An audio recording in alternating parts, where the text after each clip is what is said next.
Merry Christmas Eve, Nova Nation. Welcome. It is December 23rd, and we are here for tonight's Villanova game against the Marquette Golden Eagles taking place in Milwaukee, Wisconsin.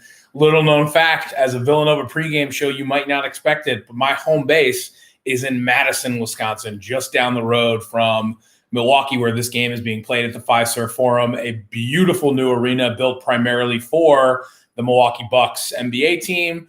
Also the home of the Marquette Golden Eagles. Really sad not to be out there. We'll talk about it a little bit, but this will be, I think, the second time in the 10 to 11 years that I've been out here in Wisconsin. So definitely missing being there in person, but excited for a big matchup against a team that's all over the place in Marquette. Before we get into that and breaking down the game, which is about 20 minutes away, you're going to find the game on Fox Sports 1 at the top of the hour. Before we get into talking about tonight's matchup, we're going to talk a little bit about what's going on around college basketball, particularly the top 10, top 25.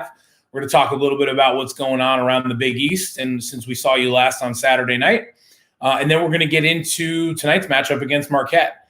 And mind you, with Christmas Eve tomorrow, Christmas on Friday, New Year's Day a week out from that, we actually have a nice long little break coming up for Cats basketball, which we don't see the next game until we see them play now ranked 23rd Xavier next Saturday, the 2nd afternoon, although we'll see if Xavier remains ranked after they lost the other day.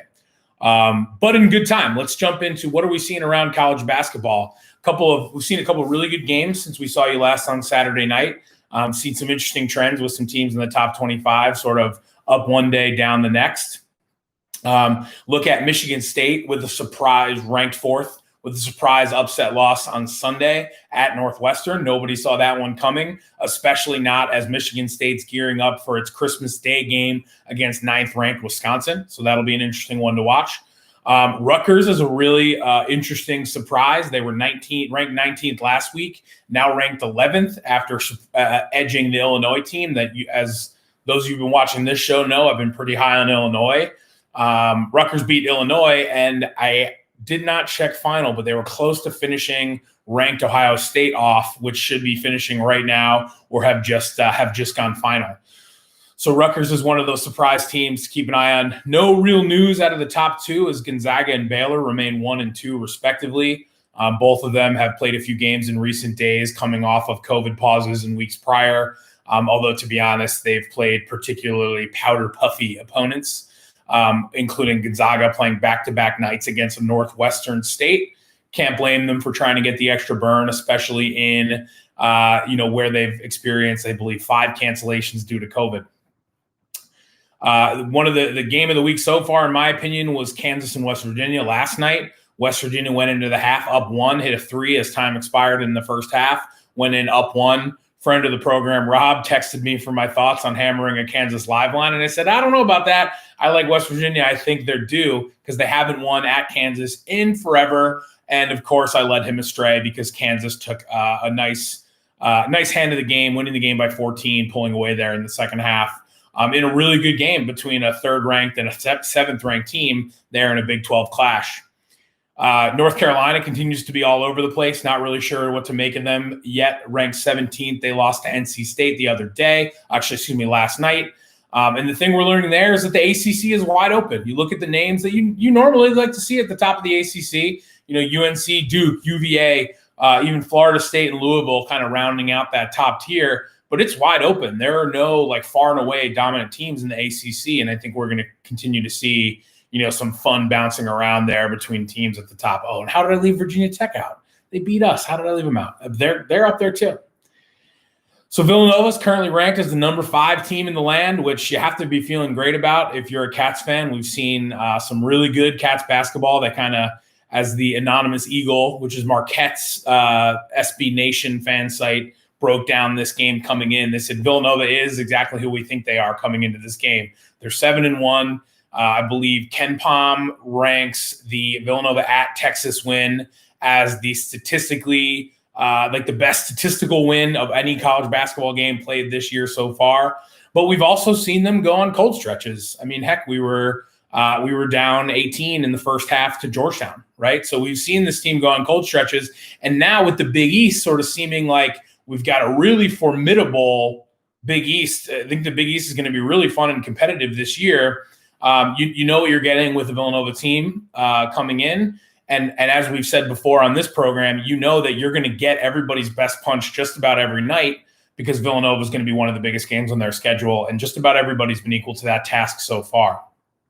So like I said, Villanova ranked number 5 in the land. If I'm going to run down the top 10 for you all, it's Gonzaga, Baylor, Kansas, Iowa, Nova, Houston, West Virginia, Tennessee, Wisconsin, Texas, rounding out that top 10. And you may see Creighton popping back into that mix soon enough. After having dropped their Big East opener to Marquette, who we're playing tonight, they've now won 3 in a row, including most recently they had a win against UConn in overtime on Sunday. And then earlier today, they handed Xavier, now ranked 23rd, Xavier's first loss. I think if this program had happened a couple hours earlier, we would have been talking about Xavier as the team that nobody's really talking about, but maybe they should because they shot out to an 8-0 start. The sort of the scoring metrics that we were seeing from Xavier were far beyond what we had sort of expected from them. And so that's an exciting matchup, and you really don't love the Cats having Marquette tonight, a long layoff, and then being, going, I think on the road at Xavier a week and a half from now. So again, this Big East schedule is going to be very tough. When it comes to the Big East, I sort of see it you can break it down into 3 tiers right now, where tier 1 is going to be Villanova and Creighton, sort of that cut above national stage, late tourney run possible contenders. So tier 1, pretty established with those 2. But tier 2 is wide open. You're seeing a really meaty, solid sort of 3 through 6, 7 ranking in the Big East. And the teams in that tier 2, I see Xavier, Marquette, Providence, Seton Hall, and UConn, with Providence and Seton Hall being a little bit of a surprise because many thought they were going to be coming off of years where they would have lost too much and maybe not been as competitive. But they both been pretty gritty and looking pretty good so far. And then that third tier, that bottom tier, is sort of shaking out to be St. John's, Depaul, Butler, and Georgetown. Depaul, a little bit of an asterisk because we haven't seen them play yet due to COVID pause. Butler is struggling. I think Nova took care of business pretty handedly against Butler last week and a half ago. Wasn't too much of a, they hung in it. Credit to them for hanging in, but they did lose what our friend John Rothstein refers to as a bye game, a team that they paid to come in and play. Butler lost that game 2 nights ago. So Butler's struggling. And then Georgetown, clearly in a rebuilding year, although as I was conversing with a friend of the program and a Georgetown alum, Georgetown did just land a 5-star recruit and has a top 20 recruiting class coming in next year. So I think while we can appreciate that old rivalry between Villanova and Georgetown might lay dormant for another year, they've got some exciting things in the pipeline there coming in for next year. So looking at the clock, we've got about 12 minutes left. And I want to talk a little bit about the spoils from the Holy War on Saturday against St. Joe's and what we saw from the team before we get into breaking down this matchup with Marquette. And I have to say, not to pat myself on the back, but we saw that game play out exactly like we hoped it would in the pregame show, and this being the St. Joe's game on Saturday night. So we saw another stud game from JRE, Jeremiah Robinson Earl, put up 25 points, 7 boards, 6 assists, 1 steal, and 1 block. Heck of a stat line from him. Really just the man amongst boys on the court all night on both ends of the floor, and it was great to see. We saw both Justin Moore and Caleb Daniels have those bounce back games. We talked about both of them having, sort of mediocre performances in the 1 to 2 games leading up to Saturday night. And both of them broke out in a big way, putting up a lot of points and being real presence on the floor. And then got to tip your hat to Jermaine Samuels after looking pretty lost in earlier games in this season. We said he had sort of found something in the Butler game. And then, especially in the first half of the game against St. Joe's, he was that poised senior leader that you wanted to see. He added 12 points and 8 boards, but just a much more confident presence on the court than we had seen from him earlier in the season. So we looked to see him keep building upon that as we get deeper into the season. We didn't really get too much from the bench, which was a surprise. I thought it was going to be more of a rotation game. Unfortunately, I think Eric Dixon had his worst night so far. And the further and further Villanova got out ahead of St. Joe's, I think the more they left him in that game to get some more burn and hopefully find something to build upon. Unfortunately, it just wasn't his night. He just didn't look really that comfortable anytime he got the ball. He was turning over. He was committing charges. Just you name it, sort of an off game. So we'll see if now as we start to get into like the thick of Big East play, are we going to see the coaching staff want to work him into the rotation, or are we going to see him sort of fading away? Because it looks right now like Coach Wright is really settled in on his starting lineup, really settled in on Cole Swider as the sixth man there off the bench. And then Brandon Slater and Eric Dixon sort of as 7th and 8th men off the bench. No word yet on when we're going to see Demir Cosby-Roundtree or Brian Anton back in action. So you figure the Cats are going to be running about 8 deep, but really they're heavily reliant on those starters in the sixth man. Okay, perfect. So we have about 9 minutes left. And again, you're going to see this game on Fox Sports 1 at the top of the hour. I do have to shout out my better half. My wife got me this shirt custom made, 1 of 1 with jersey numbering. It's backwards on the YouTube Live, but it's our Villanova championship years, and it says Natty Champs below that. So wearing that tonight for the program. I was going to go T-shirt only, but I figured the people would be disappointed if I didn't go jacket up. And yes, that is a flamingo liner in there. No big deal. So let's talk about this Marquette game tradition for a little while. So as many of you know, I've lived in Madison, Wisconsin. I was recruited by the company I came to work for right out of college. They recruited me right out of Villanova. And, I moved out here in late 2009. And ever since then, the Villanova game at Marquette has been marked on the calendar, has been, a highlight of the Wisconsin winter here. And then fast forward a couple of years after I moved here, several of my good friends from college, two different guys actually moved to Milwaukee. And we sort of, jokingly, jestingly referred to it as our Wisconsin Villanova family over the years. And it's crazy to look back over time and see the beginning, when it was, we were in our 20s, going out on Water Street in Milwaukee before and after the game and sort of having a wild time, to now having, spouses and kids in the mix. It's changed over time, but I'd like to think for the better. And it's a really, really special event for all of us every year to get together for this game. So it's definitely a bummer that we're not out there tonight, but we're all together in spirit. And it's really awesome to reflect back over the time and look at, the different experiences we have going back to the Bradley Center, which was, arguably one of the worst arenas in the NBA. Again, was, home of the Milwaukee Bucks. And we sort of fell backwards into having access to a suite at the Bradley Center through one of our friends' work. His company had a suite. And so we got to enjoy those games from the suites. And we've had some really interesting years. One thing I will note is that in most recent years, in the few years since Marquette moved into the new arena, into the Fiserv Forum, it's been a really hostile crowd. Like, I don't know if it's now that, Villanova's picked up the national championships, because a common retort from us is, kiss the ring, something like that. We try not to take it too seriously, but it's been a really hostile and aggressive crowd. And worth noting, Marquette's actually won 3 of the last 4 of these matchups that have been in Milwaukee.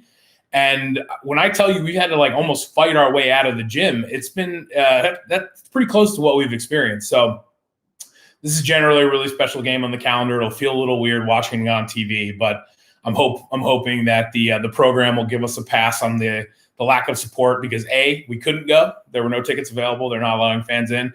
And B, I've launched this now moderately successful, world famous Villanova pregame show. And I'm really appreciative to all of you that have watched so far. So with 6 minutes left, we'll get into the meat of the action. Who are we playing tonight? What do we expect to see? This Marquette team has been a mystery wrapped in an enigma. They are 5-4 overall, 1-2 in the Big East. Worth noting that they graduated their 2 leading scorers, including Marcus Howard, the all-time Big East leading scorer. So that the shape of this team is just inherently different this year. But being, their record might not be super glitzy at 5-4 and 1-2 in the Big East, but they do have 2 wins against top 2 teams. They beat then number 4th ranked Wisconsin, and then last week they beat then 9th ranked Creighton. So, this Marquette team is going to scrap. They're to say that this is going to be a walk in the park for Villanova would be just an absolute fabrication. In fact, the Ken Pom prediction has Nova winning this one by 3. So by all objective accounts, this one's expected to be a really close game. And if you look at their record, again, 5-4, 1-2 in the Big East, and you look at their losses, they're really a few bounces away from possibly being a top 15th ranked team on their own. So a very formidable opponent coming in with Marquette. I think a couple of the names, the guys you want to look out for, first and foremost, the list starts with Kobe Mcewen, who's a senior guard, averaging 15 points a game. He's sort of been their go-to guy so far. Worth noting that he's hitting 44% from 3, so I think that can be an X factor, whether or not he can get going there. Freshman forward Dawson Garcia has been an early contributor, I think far out contributing what people may have thought from him out of the gate. He's averaging 30 minutes a night, 13 points a game and almost 7 rebounds.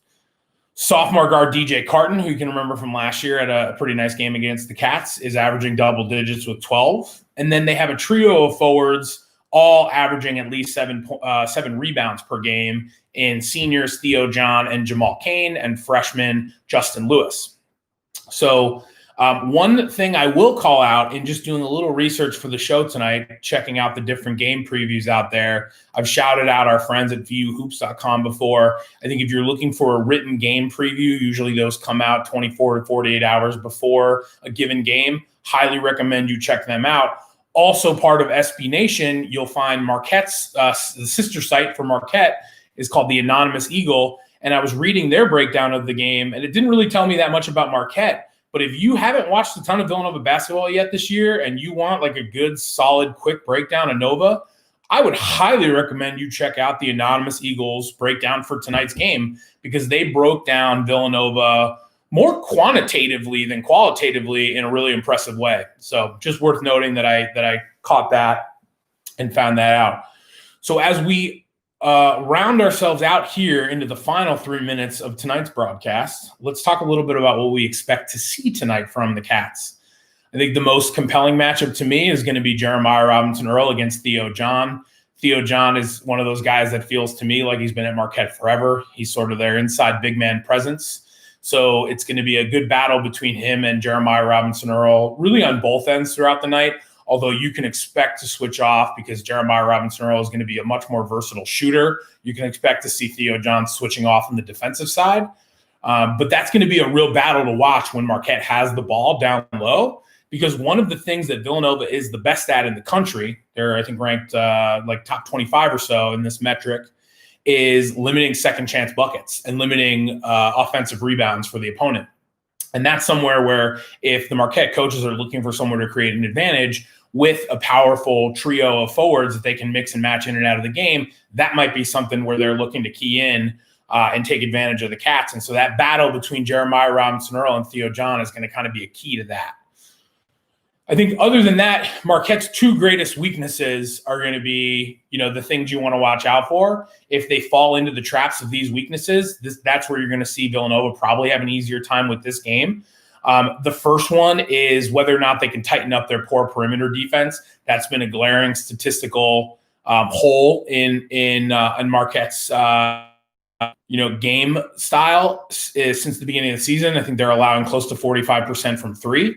So with a team like Villanova that sort of plays that slow pace, work the whole shot clock, work it around, find the best shot, and ultimately shoot around 40% from 3, that's a really favorable matchup for the Cats to come in against a team that's really struggled in defending in that manner. So I think that's one thing to look for, and whether or not Marquette can tighten that up, you have to imagine that's been an emphasis for them in practice gearing up for this game. And then the other is, can Marquette limit turnovers? They're averaging 14 turnovers a game. As many of you know who watch Villanova consistently, Coach Wright runs a really tight ship. Villanova doesn't really turn the ball over that much, and they do a good job of creating turnovers. So if Marquette can't do enough to limit their own turnovers, and Nova's getting those easy sort of transition buckets off turnovers, could be a long night for the Golden Eagles. So I think, like I said, the biggest thing I'm looking for tonight is I'm expecting to sweat out a close game down to the wire. Like I said, I'm fresh off of the experience of having fought my way out of the Bradley Center or the Fiserv Forum 3 out of the last 4 years. So I'm expecting a tight matchup, but I'm also hoping that maybe the way karma works is because I'm home and I'm not able to go to the game and I'm sad that I'm missing it and missing my friends and my pals. Maybe tonight's the night that Villanova coasts to an easy win. Either way, it's about that time, Nova Nation. I'm Chris Notaro. Thanks so much for hanging in. We will see you next Saturday, the 2nd. But until then, flip over to Fox Sports 1 and enjoy some Villanova basketball tonight on Christmas Eve. Ladies and gentlemen, it's tip time.